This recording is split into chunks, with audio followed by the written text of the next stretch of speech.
এত নিকৃষ্ট জাতি পৃথিবীর বুকে আর নাই। কথা শুনতে খারাপ লাগবে, সবুজ পাসপোর্ট নিয়ে যান না কোথাও, কোনো ইজ্জত পান কিনে দেখেন। সুইজারল্যান্ডে জেলখানা নাই, আর আমাদের জেলখানায় জায়গা নাই। এবং বাসযোগ্য দেশ নরওয়ে, ফিনল্যান্ড। তো এভাবে হলো কেন? আমাদের বাংলাদেশের বড় বড় মসজিদে বাইতুল মুকাররম সহ জোতার বাক্স আছে, লাইনে লাইনে জোতার বাক্স আছে, পৃথিবীর কোনো দেশে নেই। যেখানে 90% মানুষ মুসলমান, স্বাভাবিকভাবেই এখানে ইসলামী আখলাকের প্রতিফলন ঘটবে, সেটাই তো হওয়ার কথা ছিল। কিন্তু আমাদের প্রধান আলোচক আজকে বলে গেলেন আমরা দুনিয়া একটা অপমানিত, অবহেলিত, উপেক্ষিত জাতি, এবং তিনি যথার্থই বলেছেন। অতএব আসুন আমরা অন্তরকে বড় করি। আমরা দোষ দেখব না, আমরা মানুষের গুণ দেখব। যে দেশের মাটিতে শহীদের রক্ত পড়ে, যে দেশের কবরস্থানে শহীদ শুয়ে থাকে, ওই দেশে সিরাতের আদর্শে রাষ্ট্র প্রতিষ্ঠা সময়ের ব্যাপার মাত্র। আফম খালেদ হুসাইন সাহেব বলে গেলেন যে তিনি আস্থাশীল, এই সমাজ বদলাবে। আমিও তার সাথে একাত্মতা ঘোষণা করে বলছি, আমরা গভীরভাবে আস্থাশীল, এ সমাজ বদলাবে ইনশাআল্লাহ। এখন আমাকে নিয়ে না আমাকে বাদ দিয়ে, সেটা হচ্ছে প্রশ্ন। যদি এই পরিবর্তনের অংশীদার আমরা সবাই হতে পারি, আমরা সৌভাগ্যবান। আর যদি কেউ না হতে পারি, আমি দুর্ভাগ্যবান। কিন্তু সমাজ বদলাবে ইনশাআল্লাহ তাআলা। মুসলমানে কামড়া কামড়ি, একজন আরেকজনের প্রতি অশোভন বক্তব্য, এতে করে we are throwing mud to each other. এতে পানি গোলা হয়ে যাচ্ছে। পানি গোলা হলে শত্রুদের পক্ষে গোলা পানিতে মাছ শিকার করা সহজ। To catch the fish in trouble water it will be easy. অতএব আমরা ঐক্যের পক্ষে, ওয়াহাদাতে উম্মতের পক্ষে, বিভাজনের আমরা বিরুদ্ধে। আসুন আমরা কাছে আসি।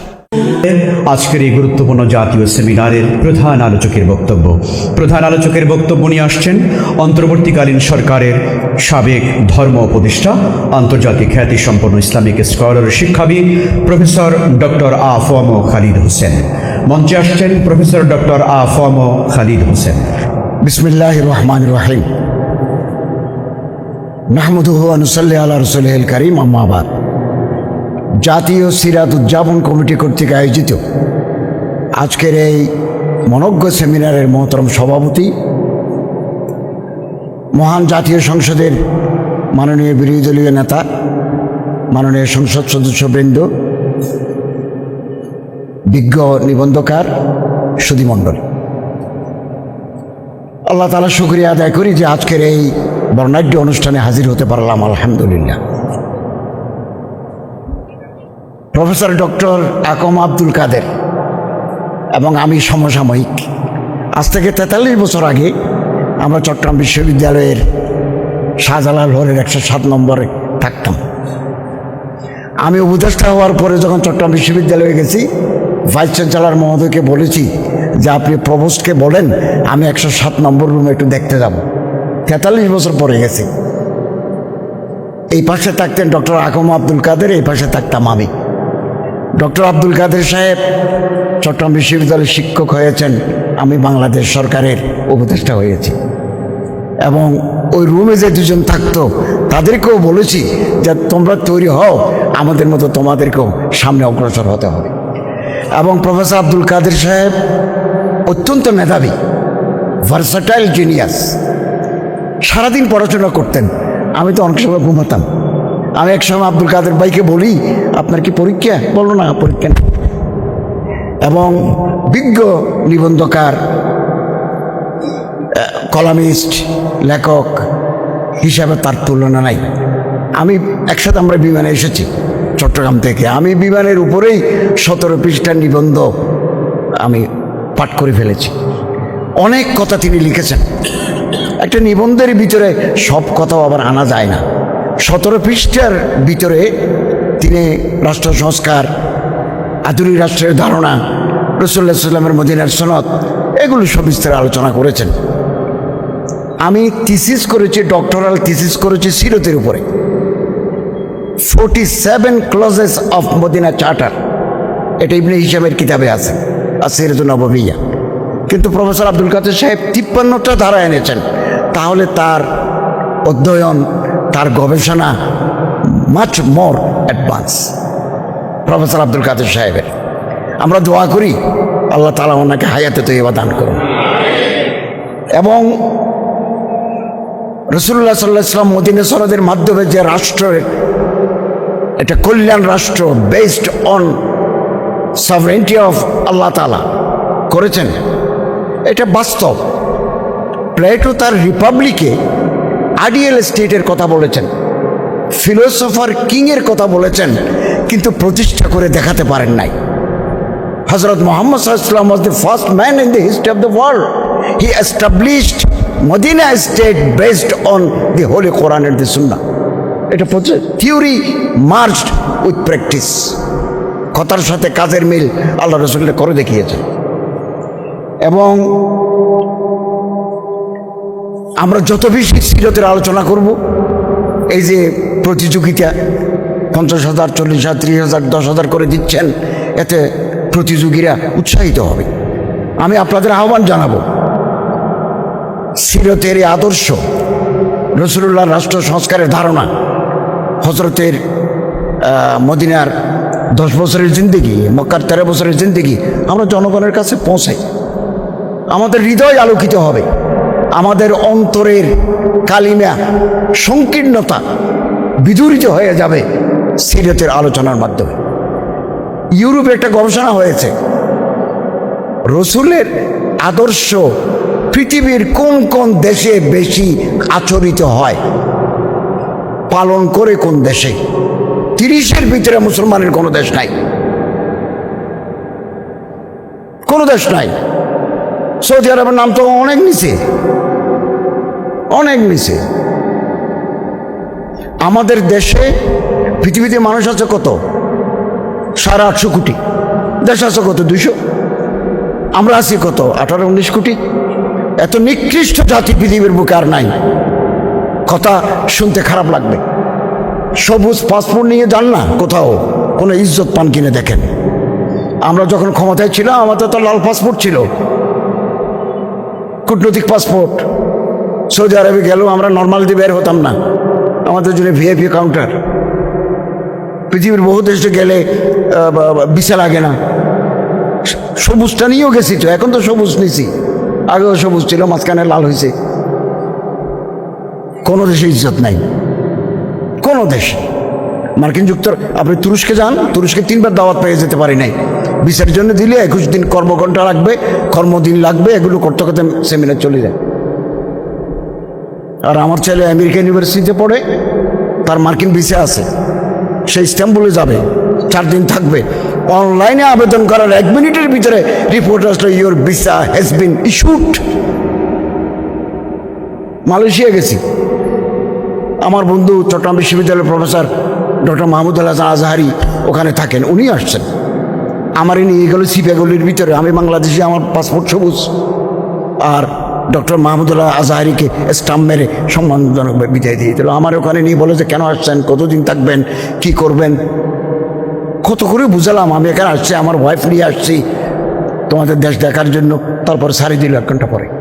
পৃথিবীর কোনো দেশে এই দিন ওমরা করে আসলাম, চেয়েছিলাম একটা মিশর যাব। আমি ইউনিভার্সিটিতে কলেজে বহুদিন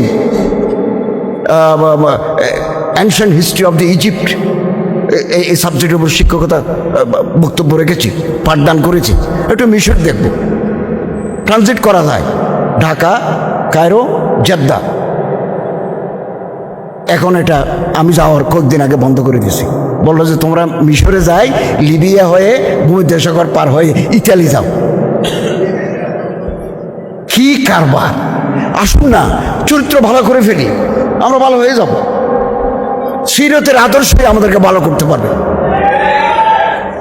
উত্তর ইউরোপ, নরওয়ে, ফিনল্যান্ড, ডেনমার্ক জেলখানা নাই, সুইজারল্যান্ডে জেলখানা নাই, আর আমাদের জেলখানায় জায়গা নাই। এবং বাসযোগ্য দেশ নরওয়ে, ফিনল্যান্ড। তো এভাবে হলো কেন?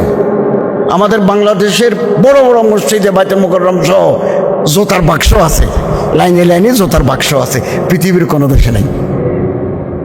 পৃথিবীর কোনো দেশে না। আমি বিভিন্ন মাহফিলে যাইছি, আগে জুতা হেফাজত করি। কি কি জাতি আমরা, আমার তো কেমন লাগে, আমরা কি? তারপরে মুসলমানে কামড়া কামড়ি, একজন আরেকজনের প্রতি অশোভন বক্তব্য। এতে করে we are throwing mud to each other. এতে পানি গোলা হয়ে যাচ্ছে। পানি গোলা হলে শত্রুদের পক্ষে গোলা পানিতে মাছ শিকার করা সহজ। To catch the fish in trouble water it will be easy. অতএব আমরা ঐক্যের পক্ষে, ওয়াহাদাতে উম্মতের পক্ষে, বিভাজনের আমরা বিরুদ্ধে। আসুন আমরা কাছে আসি। আমাদের অন্তরটা ছোট। জহিরুদ্দিন মোহাম্মদ বাবর একটা অটোবায়োগ্রাফি আছে, দি মেমোরিজ অফ বাবুর নামা। ওখানে লেখা আছে, তিনি বলছেন, the heart of the people of India is chicken hearted. ভারতের মানুষদের অন্তর ছোট, মুরগির বাচ্চার মতো ছোট।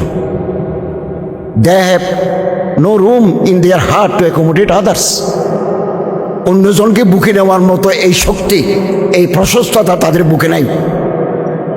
তারা জুদা হতে চায়। এক পরিবারে ভাই বেরাদর মিলে এক হাঁড়িতে রান্না করে খেলে কি অনাবিল আনন্দ পাওয়া যায় ভারতের জনগণ জানে না। ফুলের প্রতি তাদের আকর্ষণ নাই। 16 শতাব্দীতে লিখছে যে এটা, 16 শতাব্দীতে। অতএব আসুন আমরা অন্তরকে বড় করি। আমরা দোষ দেখব না, আমরা মানুষের গুণ দেখব। যে দেশের মাটিতে শহীদের রক্ত পড়ে, যে দেশের কবরস্থানে শহীদ শুয়ে থাকে, ওই দেশে সিরাতের আদর্শে রাষ্ট্র প্রতিষ্ঠা সময়ের ব্যাপার মাত্র। আমরা আশাবাদী। আমি যখনই দিল্লি যাই, যতবার গেছি, আমার নানা কারণে গেছি, আমি শাহুলিল্লাহ দেহলভির কবর জিয়ারত করি। ওখানে মোহাম্মদ মিয়া সাহেব নামে একজন স্কলারের কবর আছে। ওনার কবরের উপর লেখা আছে যে দুনিয়াতে কোনো ফিতনা আসলে তুই ইশারে সে বতা দে দি হে তুরবত মেরি। আমার মাটি আমারে বলে, কবরের মাটি বলে দুনিয়ার উপর ফিতনা এসেছে। আমরা বুড়ো হয়ে গেছি, বেশি দিন দুনিয়াতে আর থাকবো না, সময় একেবারে ঘনিয়ে আসছে, নানা জটিলতায় আক্রান্ত। আমি আশাবাদী। আমরা দেখে যেতে না পারলেও এমন একদিন আসবে বাংলাদেশের সিরাতের আদর্শে একটা কল্যাণ রাষ্ট্র প্রতিষ্ঠিত হবে। আমরা তার লক্ষণ দেখতে পাচ্ছি। লোক তৈরি হয়েছে আলহামদুলিল্লাহ, আগামী দিনে আরও লোক তৈরি করতে হবে। এবং সম্মানিত হাজরিন, তুরস্কে একজন প্রধানমন্ত্রী ছিলেন, আপনাদের জানা আছে, নাজমুদ্দিন আরবাকান। 1 বছর তিনি ক্ষমতায় ছিলেন। তিনি বলছেন, if prayers and fasting alone were the only means of attaining Allah's pleasure, why Hazrat Abu Ayyub Ansari left Medina and his grave was in the Turkey? কি কথা বলেছেন! আমি নিজ ইতিহাসের ছাত্র, তার কথা শুনে তো আমার অন্তরে জ্বালা তৈরি হয়েছে, শ্বাস তৈরি হয়েছে। নামাজ রোজা আমরা পড়বো, এগুলো ফারাইজুল্লাহ। হযরত আবু আইয়ুব আনসারীর বাড়ি তো মদিনা, তো রাসূলুল্লাহর মেজবান। তিনি কেন তো ইস্তাম্বুলে, তার কবর কেন ইস্তাম্বুলে? ইবাদত, এই মুরব্বাজা যেগুলো আমরা করে থাকি, এগুলো তো আমরা করবোই। এগুলো ফারায়েজ, ওয়াজিবাত, মুস্তাহাব্বাত, নওয়াফিল এগুলো করবোই। কিন্তু আল্লাহকে রাজি করার জন্য আরো অনেক পথ আছে। কেন তিনি মদিনা ছাড়লেন? 1 রাকাত নামাজ পড়লে 50 ওয়াক্ত নামাজের সওয়াব। Why he left Medina? হাদিস, হযরত সাল্লাল্লাহু আলাইহি ওয়াসাল্লাম বলেন, আউয়ালু জাইশিন মিন উম্মতি ইয়াগজুনা মদিনাতা কাইসার মাগফুরুল লাহুম। কুস্তুনতুনিয়া মানে কনস্টান্টিনোপল, বর্তমান Istanbul. It was the capital of Byzantine empire. ওখান থেকে সমস্ত ষড়যন্ত্র চালু হতো। আপনি উগ্র বাক্যে পাশে রেখে শান্তিতে ঘুমাতে পারবেন না। হয়তো বাক্যে বোধ করে দিতে হবে, না হলে আপনার সেফটির জন্য একেবারে আয়রন ফেন্সিং তৈরি করতে হবে। হযরত সাল্লাল্লাহু আলাইহি ওয়াসাল্লাম বলেন, আমার উম্মতের মধ্যে প্রথম দল যারা কুস্তুনতিনা, মদিনা তো কাইসার মানে কনস্টান্টাইনের দেশ, কাইসারের দেশ, যুদ্ধ করবে, আল্লাহ তাদের মাফ করে দিবেন। এই জন্য তিনি ইস্তাম্বুল গেছেন। বুখারী শরীফের হাদিস, এখানে তো অনেক মুহাদ্দিসিনরা আছেন, আপনারা আছেন সামনে। উম্মে হারাম ঘরে আল্লাহ রাসূল সাল্লাল্লাহু আলাইহি ওয়াসাল্লাম ছিলেন। হযরত বললেন, আবু আল জাইশিন মিন বাহার ফিল বাহার কত আউজাবু। উম্মে হারাম বলতেছেন, ইয়া রাসূলুল্লাহ আনা ফিহিম। হযরত বলেন, আনতে ফিহিম। তো তারা মদিনা সারি কনস্টান্টিনোপল গেছে। আমি এবং আপনি, আমরা এবং আপনারা, আনতুম ফি রাবাতিন দায়েম, আমরা যুদ্ধের ময়দানে আছি। আমাদেরকে সতর্ক থাকতে হবে। আমি ইতিহাসের ছাত্র হিসেবে যখন দেখি এক দল আরেক দলের বিরুদ্ধে, এক মুসলমান আরেক মুসলমান বিরুদ্ধে, আলেম আরেক আলেমের বিরুদ্ধে খুব বিশ্রী ভাষায়, অশালীন ভাষায়, গায়রে মুহাজ্জাব ভাষায় আক্রমণ করে, আমার মনে হয়, আমার তখন ধারণা হয় তৃতীয় কোনো শক্তি এখানে খেলতে নেমেছে কিনা। আমাদেরকে সতর্ক থাকতে হবে। ইনশাআল্লাহ আজিজ, সফলতা আসবেই আসবেই আসবে। এবং সিরতের আরেকটা আলোকিত দিক, ইন্নাল কুওয়াতা আর রামিউ, দূর থেকে মারা, দূর থেকে নিক্ষেপ করা, থ্রোইং টু দি রিমোটেস্ট কর্নার। হযরত বলেন, আল্লাহ মান আলিমার রামিয়া সুম্মা নাসিয়া ফালাইসা মিন্না, দূর থেকে মারার টেকনোলজি সে ভুলে গেল, সে আমার উম্মত নয়। আজকে ইরান দূর থেকে মারার প্রযুক্তি হাতে নিয়েছে, ব্যালিস্টিক ড্রোন হাতে নিয়েছে, অনেক দূর থেকে মারে, নির্ধারিত টার্গেটে পৌঁছে। মুসলিম উম্মাকে সিরতের আদর্শে এই ব্যালিস্টিক ক্ষেপণাস্ত্র, ড্রোন ক্ষেপণাস্ত্র, মিসাইল ক্ষেপণাস্ত্রের প্রযুক্তি তার হাতে নিতে হবে। আমি মক্কা প্রতিরক্ষা চুক্তির উপর নয় দিগন্তে একটা উপসম্পাদকীয় লিখেছি। 3 দেশ এক হয়েছে, সৌদি আরব, তুরস্ক, পাকিস্তান। সৌদি আরবের অর্থ আছে, সৌদি আরব সামরিক ক্ষেত্রে যে টাকা ব্যয় করে, রাশিয়া, আমেরিকা, ইসরায়েলের পরে সৌদি আরবের স্থান। তো তার টাকা আছে, অর্থ আছে, পুঁজি আছে। তুরস্কের ড্রোন আছে, আধুনিক প্রযুক্তি আছে। তুরস্কের, পাকিস্তানের পারমাণবিক বোমা আছে। এখন মিশরও যদি যোগ হয় তাহলে তো একটা থার্ড পাওয়ার তৈরি হয়ে যাবে। এবং আরব দেশকে পাশ্চাত্য যে প্রতিরক্ষা সুরক্ষা দিতে পারে নাই, মক্কা চুক্তি তার প্রমাণ। অতএব আমরা আশাবাদী হব, আমরা বিলকুল হতাশ হব না। আল্লামা ইকবাল বলেন, না উম্মীদ ন হো আই ইকবাল, আপনি কিস্তে বয়রা আছে যারা নুম হে তুই বেটি বড়ে যার খাইছে হে সাখি। আমার যে বাগান আছে, আমার যে বিটা আছে, ওখানে আগাছা জন্মেছে। আমি আগাছা জন্মানোর কারণে আমি হতাশ হলে চলবে না। আগাছা আমার কাটতে হবে, মাটি চাষ দিতে হবে, পানি ডালতে হবে, ঘাম দিতে হবে, প্রয়োজনে বুকের তাজা রক্ত দিতে হবে। এই মাটি যদি ভিজে তো বড়ে যার খাইছে হে সাকি, তাহলে সোনার ফসল পড়বে আমাদের পিঠায়। আমাদের মাতৃভূমি বাংলাদেশে অনেক শহীদের রক্তে রঞ্জিত হয়েছে এই দেশ। অনেক কবরস্থানে শহীদ শহীদ আছে এই 54 বছরের ইতিহাসে। জুলাই বিপ্লবেও অনেক শহীদ, আমি নিজে কবর জিয়ারত করেছি, বিভিন্ন জায়গায় গেছি, আহতদের দেখতে গেছি। অতএব এই দেশে মদিনার আদলে সংস্কার হবে, রাষ্ট্র ব্যবস্থা প্রতিষ্ঠিত হবে। তৈরি থাকুন। আল্লাহু ওয়ালিয়ুত তৌফিক ওয়াল মুওয়াফফিক ওয়াল মুঈন। সম্মানিত সুধী মণ্ডলী, সেই কাঙ্ক্ষিত মাহেন্দ্রক্ষণে আমরা চলে এসেছি।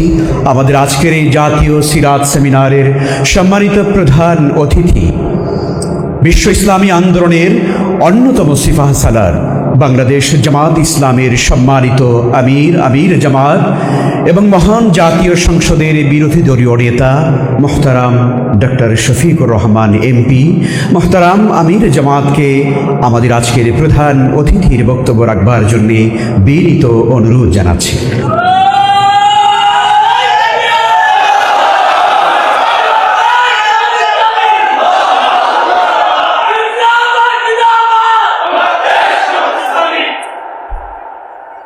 আসসালামু আলাইকুম ওয়া রাহমাতুল্লাহ।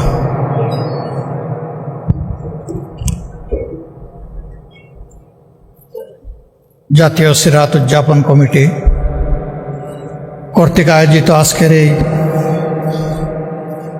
পবিত্র সেমিনার এবং রচনা প্রতিযোগিতার পুরস্কার বিতরণী অনুষ্ঠান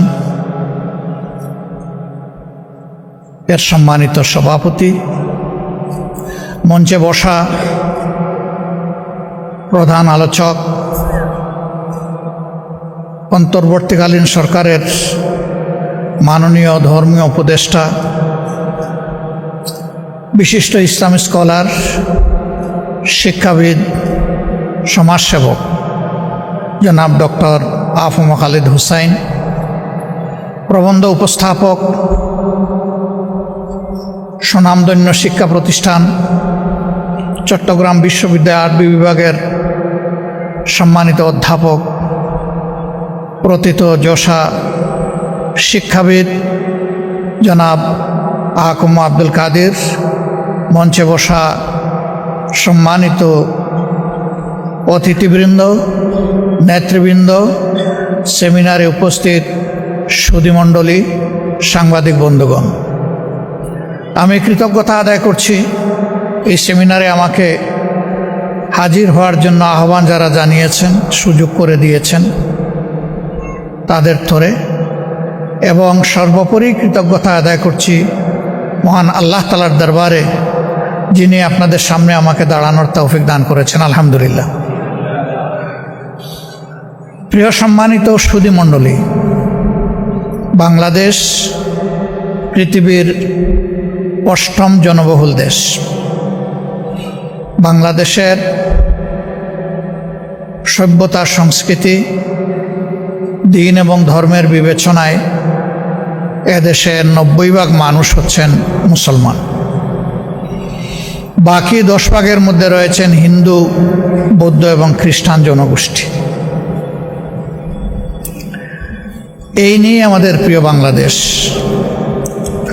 যেখানে 90% মানুষ মুসলমান, স্বাভাবিকভাবেই এখানে ইসলামী আখলাকের প্রতিফলন ঘটবে, সেটাই তো হওয়ার কথা ছিল।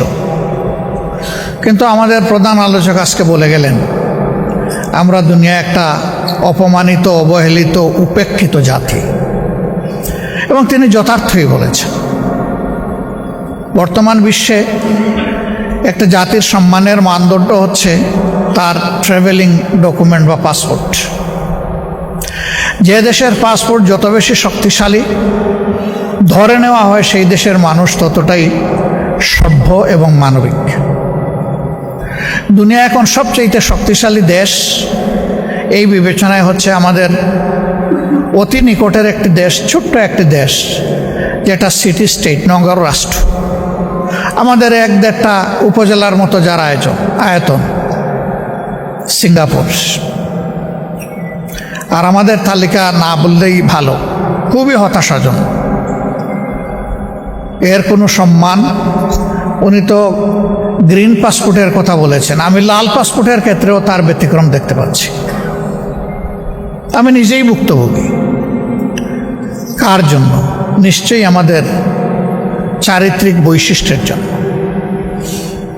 55 বৎসরে দেশটি স্বাধীন হওয়ার পরে আস্তে আস্তে তো আগাবে, কিন্তু আমরা গিয়ে দাঁড়ালাম কোথায়? এই কিছুদিন আগেও এ দেশের যিনি দুর্দান্ত শাসক ছিলেন, তিনি নিজে পালিয়ে গেলেন। তিনি নিজে পালাবার আগে পরিবারের সকল আত্মীয় স্বজনকে পালানোর সুযোগ করে দিলেন। এবং তিনি যখন পালিয়ে গেলেন, এত দুর্ভাগা জাতি, জাতীয় মসজিদের খতিব পর্যন্ত পালিয়ে গেলেন। তার মন্ত্রিপরিষদের সদস্যরা খালে বিলে পালানোর চেষ্টা করলেন। দুনিয়ায় মানুষের আশ্রয়ের 2টি জায়গা, অসুস্থ হলে হাসপাতাল, নির্যাতিত হলে বিচার বিভাগ। সেই বিচার বিভাগের সর্বোচ্চ স্তর হচ্ছে আপিলেট ডিভিশন। সেই ডিভিশনের একজন বিচারপতি পালাতে গিয়ে কলাপাতার উপরে ঘুমালেন।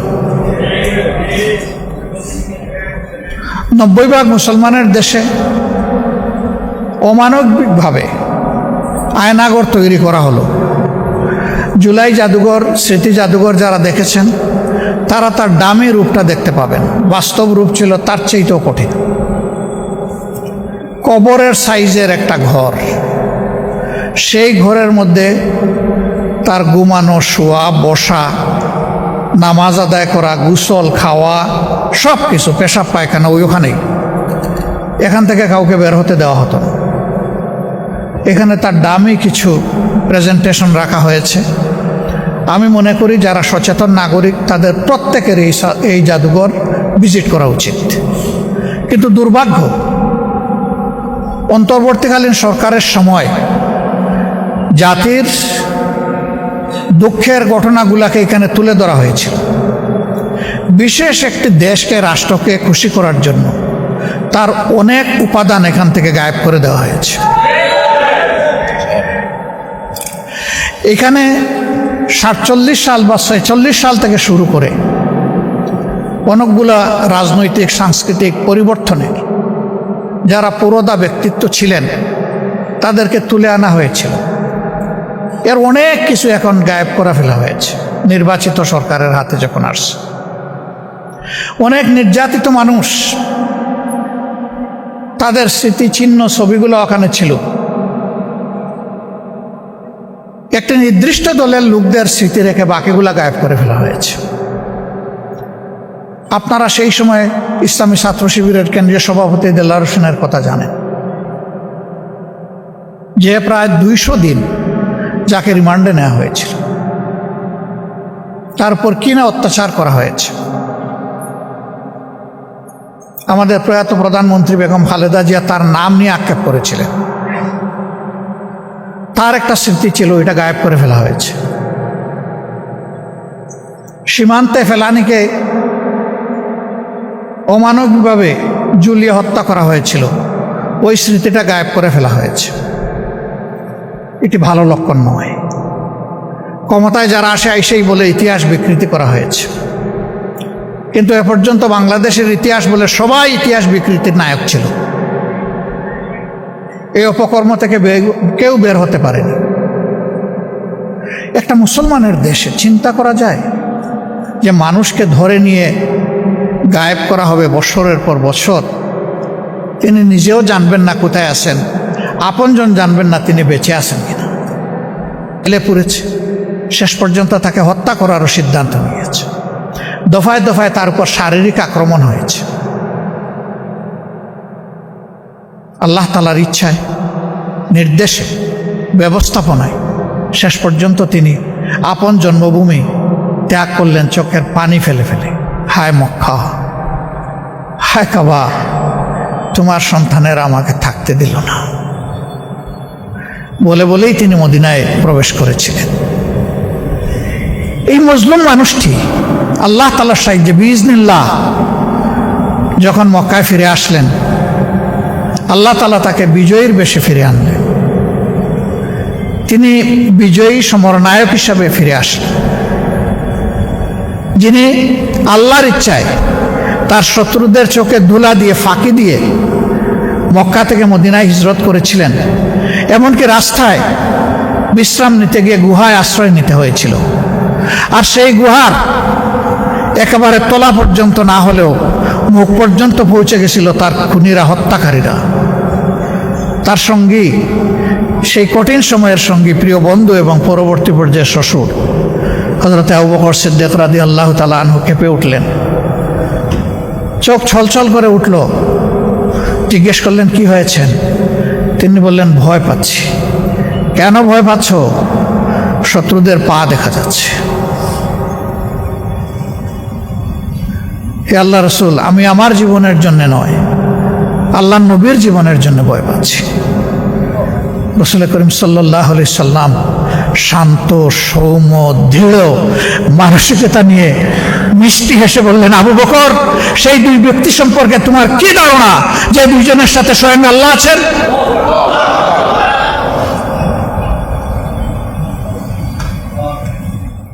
সেই ব্যক্তিটি যখন ফিরে আসলেন, ফিরে আসার পরে তিনি বললেন, ও মক্কাবাসী, আজকে তোমরা মুহাম্মদের কাছে কি চাও সাল্লাল্লাহু আলাইহি ওয়াসাল্লাম? বিচক্ষণ বুদ্ধিমান সর্দার ব্যক্তিটি দাঁড়িয়ে বললেন, আপনি আমাদের সম্মানিত ভাই। আজ আমরা কান্নাকাটি করি, অনেক আমাদের আফসোস হয় যে আমাদেরকে মূল্যায়ন করে না, আমাদেরকে এই করে না, সেই করে না। আরে তুড়ি মারো তাদের এই সমস্ত মূল্যায়নের। নিজেদের রাজনৈতিক নেতৃত্ব প্রতিষ্ঠা করো, পায়ে ছুঁয়ে সালাম করতে বাধ্য হবে। আমাদের মহিউস সুন্নাহ মাহমুদুল হাসান হাফিজাহুল্লাহ তাআলা, ফরিদাবাদ মাদ্রাসার মুহতামিম, আমাদের মুরব্বী হযরত মাওলানা আব্দুল কুদ্দুস সাহেব হাফিজাহুল্লাহ তাআলা, আমার ওস্তাদে মুহতারাম হযরত মাওলানা মুফতি মনসুরুল হক সাহেব হাফিজাহুল্লাহ তাআলা ওয়া রাআহ, আমার উস্তাদ, আমার গভীর ইলমের উস্তাদ, জাতীয় মসজিদ বাইতুল মুকাররমের খতিব হযরত মাওলানা মুফতি আব্দুল মালিক হাফিজাহুল্লাহ তাআলা, আমাদের ওস্তাদ সমতুল্য বাংলাদেশের একজন মহিরুহ করিম ইবনুল করিম হযরত মাওলানা আরশাদ রহমানী হাফিজাহুল্লাহ তাআলা। এভাবে আমাদের ওস্তাদ সমতুল্য উম্মুল মাদারিস হাটহাজারী মাদ্রাসার হযরত মুহতামিম সাহেব হযরত মাওলানা খলিল আহমদ কুরাইশি হাফিজাহুল্লাহ তাআলা। এইভাবে যদি আমি নাম নিতে চাই, আমাদের আমির হেফাজত, আমি তো বলি উনি আমার আমির, শুধু আমাদের আমির নয়, উনি আমার আমির। এবং ওনার বর্তমান দিলের যে জ্বলন, ওনার হৃদয়ের যে কান্না, আমার দাবি হলো ওনার হৃদয়ের সেই কান্না আমি সবচেয়ে বেশি অনুভব করি। কারণ আমার জীবনের সবচেয়ে কঠিন সময়ে 3 বছরের হাসিনার জুলুমের জিন্দানখানায় আমি অনুভব করেছি আমার হৃদয়ে সান্ত্বনার পরশ হয়ে বুলিয়ে দিত আমির হেফাজত আল্লামা শাহ মুহিবুল্লাহ বাবুনগরীর দোয়া এবং তার স্নেহের পরশ। কাজেই আমি সেই আমার আমিরের কোনোদিন কোনো নির্দেশ অমান্য আমি করি না। আমি ওনার হৃদয়ের জ্বলন এবং হৃদয়ের আকুতি বুঝেছি, এবং হৃদয়ের আকুতি বুঝে সেই আকুতি পূরণ করার জন্যই আমার জান কোরবান করার শপথ নিয়েছি। আমি সব কথাগুলো বলছি, উম্মতের উলামায়ে কেরামকে লক্ষ্য করে বলছি। এই যে বড় বড় ইদারাগুলোর কথা বললাম, হাটহাজারী থেকে পটিয়া মাদ্রাসা, আমাদের যাত্রাবাড়ি মাদ্রাসা, আমাদের ফরিদাবাদ মাদ্রাসা, আমাদের জামিয়া কোরআনিয়া লালবাগ মাদ্রাসা, আমাদের এই সমস্ত ইতিহাসের একেবারে জ্বলন্ত এক একটা উজ্জ্বল নক্ষত্রের মতো জ্বলজ্বল করা তারকা প্রতিষ্ঠান, হাজার হাজার মুআল্লিম তৈরি করতেছেন আপনারা, যারা তালিমের মেহনতকে জিন্দা রেখেছে। হাজার হাজার মুবাল্লিগ তৈরি করতেছেন, সহিহ নাহজের উপর তাবলীগ চালাইতেছে। হাজার হাজার মুসলিম এবং মুজাক্কি তৈরি করতেছেন, খানকাগুলো চালাচ্ছে। আরো অনেক হাজার হাজার দায়ী পয়দা করতেছেন, যারা উম্মতের দাওয়াত এবং ওয়াজের মেহনতের ময়দানে মেহনত তারা করতেছেন। সব কিছু করতেছেন, কিন্তু আমার প্রশ্ন হলো, ফরিদাবাদ মাদ্রাসা থেকে এই পর্যন্ত কয়জন জাতীয় পর্যায়ে নেতৃত্ব দানকারী রাজনৈতিক নেতা আপনারা তৈরি করেছেন? আমার প্রশ্ন আমার বর্তমান বাংলাদেশের উলামায়ে কেরামের মুরব্বী মহিউস সুন্নাহ হাফিজাহুল্লাহর প্রতি। আপনার যাত্রাবাড়ি মাদ্রাসা বিশাল মাদ্রাসা, মুআল্লিম, মুজাক্কি, মুসলিহ, মুবাল্লিগ সব তৈরি হচ্ছে, দাঈ ওয়াইজ তৈরি হচ্ছে, মুহাক্কিক তৈরি হচ্ছে, কিন্তু জাতীয় পর্যায়ে রাজনৈতিক নেতৃত্ব দেওয়ার মতো কয়জন আপনি রাজনৈতিক নেতা তৈরি করেছেন? মুফতি মনসুরুল হক সাহেব হুজুর, আপনার মেধা যোগ্যতা সম্পর্কে সবচেয়ে বড় ওয়াকিফ আমি জানি। আপনার কাছে বিনীত প্রশ্ন যে আপনারা সব তৈরি করেছেন, আপনার জিন্দগির প্রায় 50 সালা মেহনতের মাধ্যমে কয়জন ব্যক্তি রাজনৈতিক ময়দানে নেতৃত্ব দিচ্ছে এবং আপনি তার সরপরস্তি করতেছেন? সেই বিষয়গুলি আমরা কনফিউজড। আমি বলতে চাই যে কথা, উম্মতের সব লাইনে মেহনত যেরকম হওয়া জরুরি, কোন একটা লাইনের মেহনতকে এক চুল পরিমাণ আমি গুরুত্ব কমাচ্ছি না। তবে সেই সাথে আমি যুক্ত করতে বলছি, এই সকল বড় বড় দ্বীনি ইদারাগুলো থেকে সুপরিকল্পিতভাবে আগামী দিনে এই জমিনে নেতৃত্বের বাগডোর সামলানোর জন্য যোগ্য কায়েদে মিল্লাত রাজনৈতিক নেতা তৈরি করতে হবে।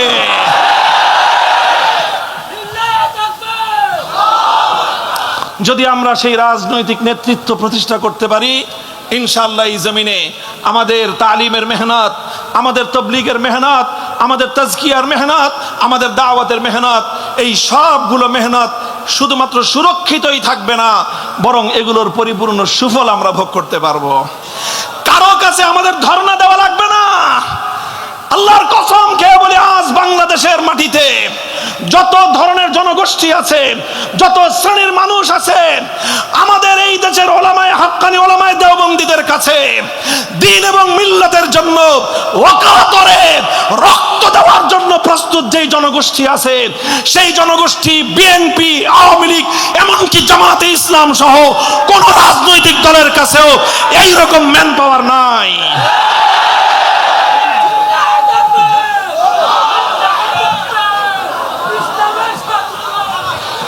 সুতরাং আমার আজকের আখেরি পয়গাম হলো এই, আল্লাহর নবীর সিরাত থেকে, সিরাতুন নবীর এই আলোচনাটা আমি করে গেলাম যে আল্লাহর নবীর জীবনের সবচেয়ে বড় ঐতিহাসিক বিজয় হিসেবে আল্লাহ পাক আখ্যায়িত করেছেন সেই দিনকে, যেই দিন আল্লাহর নবীর রাজনৈতিক বিজয় প্রতিষ্ঠিত হয়েছিল।